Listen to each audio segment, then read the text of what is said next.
We're going to build these garden hoops today. Go to a hardware store and head to the plumbing section for your PVC pipes. You'll need at least 15 feet to work with, so you can purchase two 10 feet half-inch straight PVC pipes for $3 each, or a rolled up one that is 25 feet for $8. I have a small car, so I went with the rolled up option. Next, you'll need tube straps, which are probably in the same aisle as the PVC pipes. Since you got half-inch pipes, you'll want half-inch tube straps so that the pipes fit comfortably. These are super cheap and come in a pack of 10. Next step is to get some rebar. There are a ton of options to choose from, and I went with rebar size 3/8 by 12 inches. Since you got half-inch PVC pipes, you'll need rebar smaller than half-inch so that the bar can easily slide into the pipe. This is the 3/8 inch option. Make sure to select rebar with at least one straight tip so that it can easily slide in the PVC pipe. Notice the difference between this bent tip and this straight tip.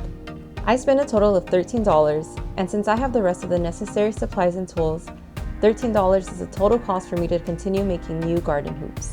The rest of the supplies include the following, so you want to purchase them while at the hardware store: latex gloves, bird netting, zip ties, landscape pins, wood screws, black spray paint, twine, and sandpaper. In addition, the tools you'll need are a hammer, power drill, and tubing cutter. All of this is listed on gardenho.com, which is linked in the description below.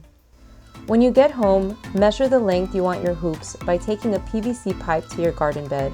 I just eyeball it and try to get it at an ideal height. If you are growing taller plants, you'll want longer PVC pipes. I mark where I want to cut with a Sharpie.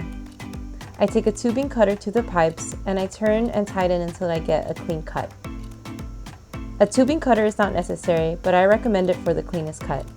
The first PVC pipe is your template, so you'll cut 2 more pieces of PVC pipes at the same length. I used a piece of twine to inform the length of my templated PVC pipe. After the PVC pipes are cut, grab sandpaper and sand the pipes, wipe them with a damp cloth, and let them dry. While they are drying, you can work on the garden hoop connectors, which connect the hoops to the soil.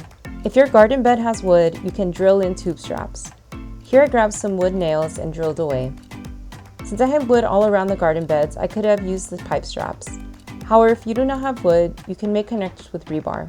Just hammer it down. After your pipes have dried, you'll need to spray paint them. If you leave them white, they will eventually crack from sun damage. After the freshly painted pipes dry, it's time to attach the PVC pipes to the connectors. I had already started seeds in this bed, so I didn't want to disturb the seeds. This is why my hoops are not evenly spaced, but yours should be.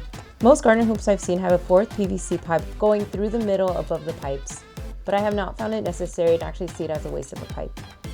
Lay your bird netting over the hoops, zip tie the netting over the hoops, and push landscape pins through the netting and into the soil. Once everything is taut, cut the netting. That's it. So simple. Follow me on Instagram at gardenho for more.